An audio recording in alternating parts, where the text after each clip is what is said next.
이번 주 오늘 주일인데 저는 그 사춘기를 지나고 나서부터 약간 멜랑콜리해져서 비 오는 날을 너무 좋아합니다.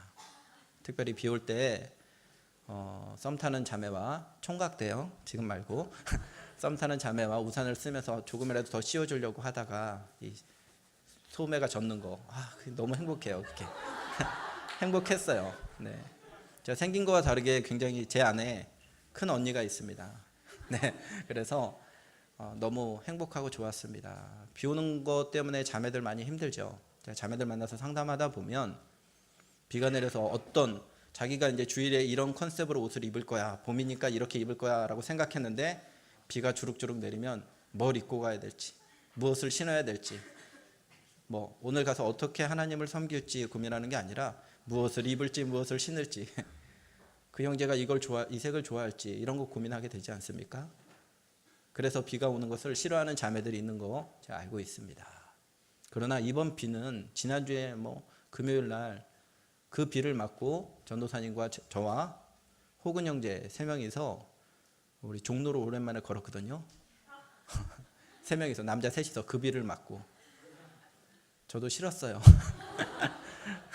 그리고 어떤 분들이 노래방 아가씨 있어요 막 그러면서 우리가 경건의 모양을 좀 갖출 필요가 있다 그리고 반성하는 그런 시간을 가졌습니다. 그런데 이렇게 평소에 굉장히 싫은 비 내리는 날도 이번에 너무 감사했습니다. 왜냐하면 황사가 너무 심해서 정말 숨쉬기가 싫을 정도로 심했는데 비가 내림으로 말미암아 그 황사가 너무 깨끗해졌어요, 공기가. 그래서 오늘 이 시간에도 제가 그 날씨를 보면서 오늘 내리는 비를 보면서 하나님 앞에 기도할 때 그런 기도를 했습니다.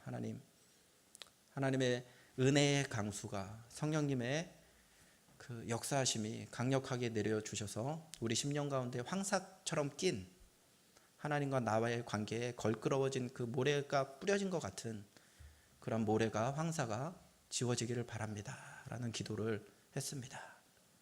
오늘 그러한 역사가 예배를 통하여서 우리 가운데 임하시는 복된 시간이 되기를 예수님의 이름으로 축원합니다. 오늘 그 설교 제목은 대표 선수입니다. 제가 얼마나 스포츠를 좋아하는지 알겠죠? 대표 선수. 예, 우리 옆 사람과 고백하겠습니다. 한 사람이 중요합니다. 그리고 한 번 더 고백합시다. 바로 네가 그런 사람이야. 네. 제가 그 보기와 달리 약간의 외국 경험이 있습니다. 지금 44년을 살고 있는데 한 1년 정도는 외국에서 산 것 같습니다. 가장 오래 살았던 곳이 여러분의 예상과 달리 동남아나 필리핀이나 이런 곳이 아닙니다. 제가 유럽 총 6개의 나라를 갔는데 그중에 독일에 네, 독일에 한참을 머물렀습니다. 독일에 가장 오래 있었던 것 같아요. 근데 독일에 있으면서 지난번에 소개했듯이 분데스리가 1위와 2위 팀 경기하는 것을 보러 갔습니다. 가서 보고 그리고 이제 너무 감동을 받아서 나도 축구를 해야 되겠다. 그래서 매주 토요일마다 축구를 했습니다. 한국인들이 주축을 이루고 외국인들도 다수 포함된 그런 팀이랑 같이 이제 축구를 했는데 잔디구장에서 매주 했어요. 메인 스테디움이 있으면 그 옆에 있는 축구장에서. 그런데 저희랑 같이 축구하는 친구 중에 독일 친구 중에 마테우스라는 친구가 있어요. 네, 그 프로축구 말고요. 프로축구 선수 말고 이름만 같은 동명이인. 네. 근데 그 친구가 저보다 한 20cm 큰 192입니다. 게다가 축구 플레이 중에 리프팅을 해요. 플레이 중에 리프팅을 하면서 자기 발목으로 치다가 무릎으로 치다가 그걸 자기 등 뒤에다가 딱 이렇게 딱 해서 독수리 슛 자세로. 거기까지는 이해가 됩니다. 근데 그 하다가 다시 쳐가지고 다시 가슴으로 트래핑, 무릎으로 트래핑해서 패스나 슛을 합니다. 192짜리가. 우리나라 키 큰 사람들은 좀 헐렁헐렁 하잖아요. 걷는 것도 헐렁헐렁하고 손발력 느리고 굉장히 약점이 많은 사람들 아닙니까? 그런데 저보다 20cm나 더 큰 그 친구가 정상적으로 움직여요. 빨라요. 가장 절망스러울 때는 그 친구랑 같이 헤딩할 때입니다. 옆에서 같이 골 다툼을 하면서 헤딩을 하는데 나는 분명히 높이 뛰었다고 뛰었는데 이 친구는 안 뛰고도 헤딩을 따냅니다. 절망적이죠. 근데 제가 그 친구와 한 5달, 6달 같이 축구를 한 이후에 우리나라 선수들을 욕을 하지 못하겠더라고요. 축구 선수들을. 190 넘는 게르만 민족들. 그 사람들이랑 이렇게 몸 싸움을 하면서 정상적으로 플레이를 하는 게 너무나 대단하구나. 그런데 그 사람들과 경쟁해서 제 역할을 하는 사람 한 사람이 생겼습니다. 누굽니까? 박지성. 그 이전에 오래전에 차붐 선생님도 계셨지만 그분은 너무 멀고 박지성. 박지성 이후에 많은 한국 선수들이 분데스리가에 EPL에 진출하기 시작합니다. 우리도 키는 작지만 헤딩은 못 따내지만 우리의 장점이 있구나 하고 진출하기 시작합니다. 한 사람이 중요합니다. 여러분 우리가 잘 알지도 못하던 피겨스케이팅 김연아 한 사람 나와서 우후죽순으로 요즘에는 정말로 많은 아이들이 피겨를 하고 있습니다. 가장 심한 종목이 골프죠. 세리 키즈 그죠? 박세리가 LPGA 우승하기 시작한 다음부터 우리나라 자매들이 형제들은 안 됩니다. 최경주나 몇몇 형제 빼고 형제들은 안 되는데 자매들이 LPGA를 우승하기 시작합니다. 많을 때는 70%, 평균 50% 우승을 한국 사람들이 차지해요. 박세리가 우승하는 모습 보고 내 딸도 생긴 걸 보니까 공부 못하게 생겼어. 너 이거 해라. 그래서 시작한 것이 지금은 우리 한국이 너무 많이 우승을 하니까 LPGA에서 이제 쿼터를 정해서 어느 대륙에서는 몇 %만 참석하게 이런 것도 하고 또 취업 비자를 받지 않으면 경기를 참석 못하게 여러 가지 장치들을 마련하고 있음에도 불구하고 여전히 50%를 우승을 하고 있어요. 제가 스포츠 강의하려고 나온 거 아닙니다. 하나님 말씀 들어갈 거예요. 누구 때문입니까? 한 사람 때문에. 그래서 한 사람의 승리가 정말로 중요합니다. 여기 샬롬교회에 속한 청년들 중에 그 한 사람의 역할을 감당하는 민족의 대안이 되고 민족의 새 길을 여는, 그래서 여러분이 걸었던 그 발자취들을 다른 사람이 걸으면서 함께 하나님 허락하시는 축복들을 누리는 그러한 청년들이 되기를 제가 새벽마다 기도하고 있습니다. 기도할 때마다 여러분의 얼굴을 떠올리면서 기도하고 있습니다. 그러한 믿음의 주역이 되기를 바랍니다. 국가를 대표하는 사람을 국가대표라고 합니다. 그런데 대표 선수는 아니지만 대표와 같은 역할을 했던 인물이 성경에 2사람이 나옵니다. 첫 번째 인물이 아담입니다. 아담은 하나님이 만드신 첫사람이라는 의미도 있지만 온 인류를 대표하는 한 사람입니다. 그런데 그 사람이 하나님의 말씀을 지키고 사단의 시험에 대해서 이겼다면 모든 행복과 즐거움과 하나님과 깊이 교제하는 것이 우리에게 임했을 것입니다. 그런데 불행하게도 처음 인류를 대표한 대표 선수라 할 수 있죠. 그 아담이 죄의 유혹에 집니다. 그래서 우리에게 불행이 임하게 됩니다. 죄의 종이 되고 맙니다. 모든 인류가. 정상적인 방법으로 태어난 모든 인류는 죄의 유전이 일어나게 됩니다. 그래서 우리가 죄를 졌기 때문에 죄인이 아니라 죄인이기 때문에 그 열매로 죄를 질 수밖에 없는 존재, 죄의 권세에 저항할 수 없는 존재, 영적으로 죽은 존재가 되고 말았는데 그것이 바로 원죄입니다. 원죄의 영향력이 미치지 않는 사람은 단 한 사람도 없습니다. 우리가 어떤 죄를 졌기 때문에 죄인이 아니라 죄의 유전 가운데 태어났기 때문에, 그래서 일반적인 부모 밑에서 태어나게 된 모든 사람들은 원죄를 안고 태어납니다. 그래서 예수님이 동정녀 마리아에게 태어나신 이유가 이 원죄의 영향을 받지 않기 위해서 성령으로 잉태된 바 되셔서 이 땅에 오신 겁니다. 어쨌건 원죄의 영향 때문에 모든 사람이 죽은 자가 되었습니다. 지각이 죽게 되었습니다. 영적인 센스가 다 죽게 되었습니다. 그래서 죽은 자와 방불한 그러한 존재가 되어버렸습니다. 제가 이 설교를 준비하다가 몇 년 전에 읽었던 그 일본의 한 기사가 떠오릅니다. 세계적으로 희귀종인 그 고래들이 많이 있습니다. 그 고래들 중에 긴수염 고래라는 고래가 있습니다. 한 번은 일본의 한 화물선이 항구에 들어옵니다. 근데 항구에 들어와서 정박을 하다 보니까 앞에 커다란 물건이 걸려 있습니다. 무엇인가 했더니 긴수염 고래가 이 배 앞머리에 걸려 있는 겁니다. 그래서 전문가들이 와서 조사를 합니다. 배가 지나가다가 고래를 쳤는지, 어떻게 이 고래가 걸려 있는지 조사하다 보니까 원래 배가 지나가다가 살아있는 그 고래와 부딪히면 큰 상처가 나게 됩니다. 근데 상처가 전혀 없어요. 그래서 전문가들이 추론하기는 이 고래가 죽어서 떠다니다가 지나가는 화물선 앞머리에 걸려서 그게 한국까지 왔다, 이렇게 잠정적인 결론을 내립니다. 근데 이 기사를 보면서 영적으로 죽어있는 우리 인간의 모습이 이 모습이 아니었을까 생각하게 됩니다. 왜냐하면 살아있는 고래는 자기에게 위험이 다가올 때 피할 수 있는 지각이 있습니다. 피하게 됩니다. 그리고 그 위험성을 감지하고 멀리 뱃소리가 들리면 물 깊이 들어가게 됩니다. 그런데 죽은 고래는 자기에게 어떤 위협이 다가오는지 감지할 수가 없습니다.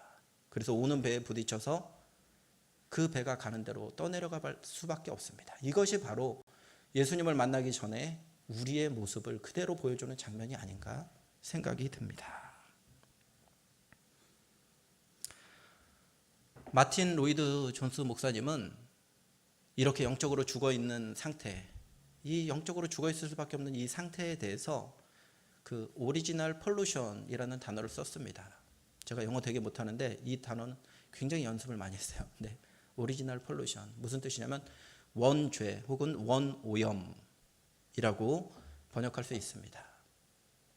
로이드 존스 목사님이 이 이야기를 하면서 그 이전에, 우리가 죄를 짓기 이전에, 아담이 죄를 짓기 이전에, 그리고 아담의 원죄의 영향을 받기 이전에 사람들은 선과 악을 택할 수 있는 능력이 있었어요.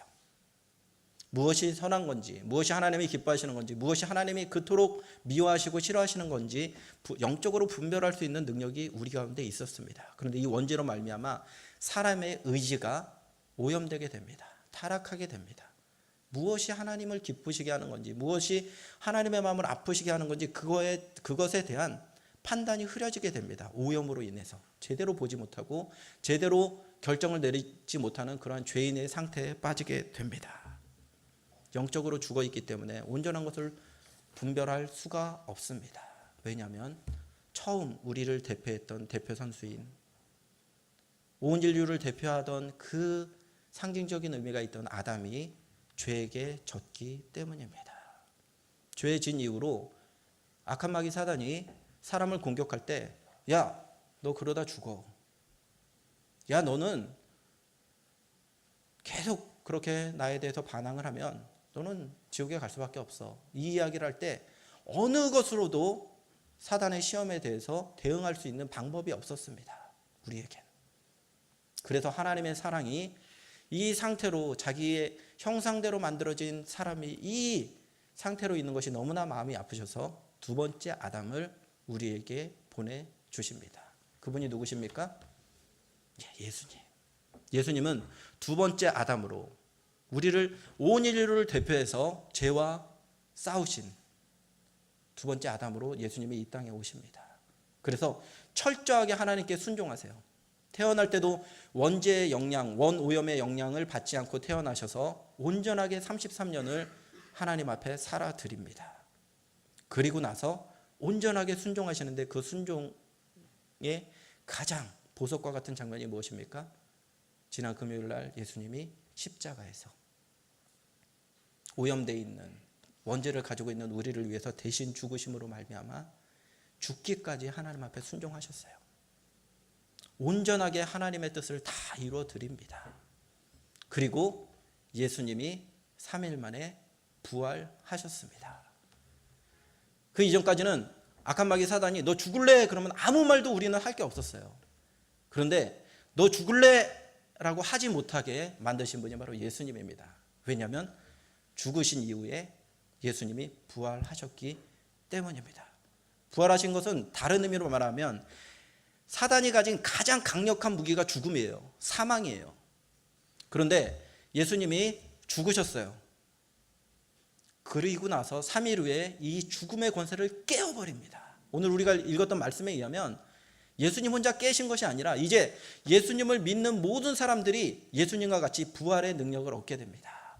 그래서 우리는 죽을 수밖에 없는 죄인이지만 부활의 첫 열매가 되신 예수님을 믿기만 하면 이제 그 부활의 권능이 우리의 권능이 됩니다. 거기에 성도의 영광의 근원이 있습니다. 이제 사단의 최고의 무기가 무력화된 겁니다. 이것이 바로 창세기 3장 17절에 나오는 그 예언입니다. 우리 다 같이 한번 한 목소리로 읽어보겠습니다. 시작. 내가 내게 먹지 말라 한 나무의 열매를 먹었은즉 땅은 너로 말미암아 저주를 받고 너는 내 평생에 수고하여야 그 소산을 먹으리라. 예. 하나님께서 예수님을 통해서 여자의 후손과 뱀의 후손이, 그래서 뱀의 머리를, 뱀의 가장 강력한 무기인 사망의 권세를 깨뜨려 버리십니다. 이제 더 이상 사단이 죽음을 가지고 우리를 위협할 수 없게 됩니다. 죽음은 이제 더 이상, 그래서 오늘 새벽에 목사님을 통해서 들었던 말씀과 같이 사망아 너가 쏘는 것이 무엇이냐, 이제 사망에 대해서 더 이상 두려워하지 않을 수 있게 되었습니다. 그런데 이 예수님이 사망의 권세를 이긴 것이 무슨 의미가 있냐면 이제 우리도 예수님의 이름으로 사망의 권세를 이길 수 있다라는 것을 의미합니다. 그 말씀이 요한복음에 나옵니다. 요한복음 11장 25절 26절. 다 같이 25절은 형제들, 또 예수께서 이르시되, 이렇게 읽는 거 싫어하는 거 아시죠? 네. 씩씩한 목소리로 형제들 읽습니다. 시작.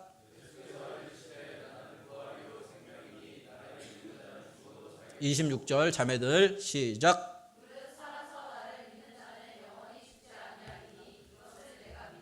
예. 이어서 오늘 본문 고린도전서 15장 21절 22절 말씀 보도록 하겠습니다. 다 같이 읽습니다. 시작. 사망이 한 사람으로 말미암았으니 죽은 자의 부활도 한 사람으로 말미암는도다. 아담 안에서 모든 사람이 죽은 것 같이 그리스도 안에서 모든 사람이 삶을 얻으리라. 아멘. 예수님 믿으면 그 안에 삶을 얻게 됩니다. 말씀의 결론 맺겠습니다. 저는 결론이 항상 이렇게 극단적이에요. 네, 말씀의 결론 맺는다고 해놓고 오랫동안 설교할 때도 있습니다. 네, 방심하지 마십시오. 네. 예수님이 우리 부활의 첫 열매가 되셔서 부활로 말미암아 사망의 권세, 그 악한 마귀 사단의 가진 무기 중에 가장 강력한 무기를 무력화시켜 주셨습니다. 그러면 그 유익을 누가 얻게 되냐? 예수 그리스도로 옷 입은 자, 요한계시록에 나오는 흰 옷 입은 자들, 어린 양의 피로 깨끗하게 입음을 받은 자들. 그래서 이 부활의 능력은 무엇을 통해서 우리가 얻게 되냐면 예수님을 믿음으로, 마음으로 믿어 의를 이루고 입으로 시인하여 구원을 받은 자들만 이 부활의 능력을 얻게 됩니다. 제가 아까 말씀드리다 말았는데, 제가 바이에른 뮌헨이랑 그 도르트문트, 축구 좋아하는 분들 알죠? 도르트문트는 2위예요. 그 분데스리가. 바이에른 뮌헨은 당시 1위입니다. 그래서 둘이 싸우는 거예요. 둘이 싸우는데 저는 구경꾼이에요. 저는 제3자입니다. 근데 제가 35만 원이라는 거금을 들어서 진짜 선수들이 입는 유니폼 위아래를 입고 갔습니다. 그리고 진짜 비싼 돈을 들여서 입장권을 뽑아서 집사람이랑, 관심도 없는 집사람을 유혹해서 같이 가서 저희가 축구 분데스리가를 봤어요. 근데 2대1로 결국 바이에른 뮌헨이 이겼습니다. 도르트문트를.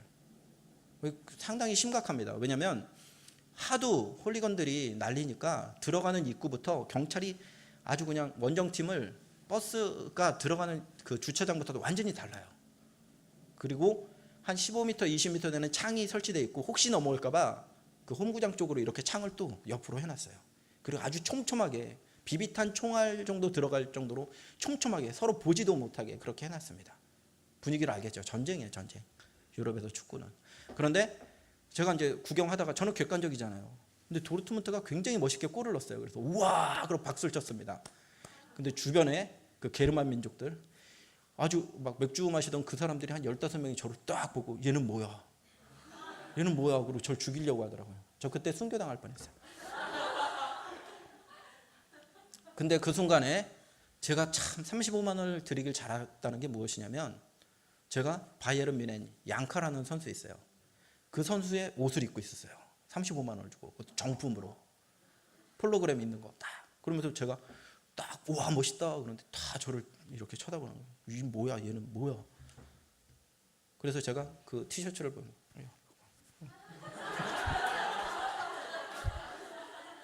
그것 때문에 살았어요. 제가 그것 때문에 제가 만약에 그때 그거 안 입었으면 아주 지금 저기 다른 곳에 가 있었을 거예요. 병원에서 병원밥을 먹고 있었을지도 모릅니다. 근데 제가 그 경험을 통해서 그리스도로 옷 입는다는 게 이런 거구나. 우리가 악한 마귀 사단과 그리고 거룩한 십자가 군병들이 싸울 때에 우리가 반드시 입어야 되는, 그리고 우리에게 능력이 되는 그 부활의 능력이 우리에게 임하게 되는 첩경이 있는데 예수님을 믿어야 됩니다. 교회 나와서가 아니라, 교회에서 목자라는 직분을 감당해서가 아니라 수십 년을 믿고 모태신앙이라고 해서 우리에게 그 부활의 능력이 임하는 것이 아니고요, 내 안에 그리스도로 옷 입게 될 때 우리는 하나님의 백성이 될 것입니다. 오늘 이 시간 교회를 몇 년 다니고 그런 것들 다 내려놓으시기 바랍니다. 교회 처음 왔더라도 여러분에게 자격이 생길 수 있습니다. 하나님께서 우리에게 믿음이라는 선물을 주실 때, 예수님이 나를 위해서 죽으셨다는 그 사실이 믿어질 때 우리는 거룩한 예수 그리스도의 옷을 입게 되는 것입니다. 그리고 예수님께 허락하셨던 죽음을 이기는 그 부활의 능력이 우리의 능력이 될 것을 믿습니다. 그 사실을 의지하면서 부활의 능력을 가지고 모든 사망과 같은 환경 속에서 승리하는 샬롬의 청년들이 되시기를 예수님의 이름으로 축원합니다. 이 시간에 찬양으로 함께 고백하면서 헌금도 같이 드리도록 하겠습니다. 주님을 보게 하소서.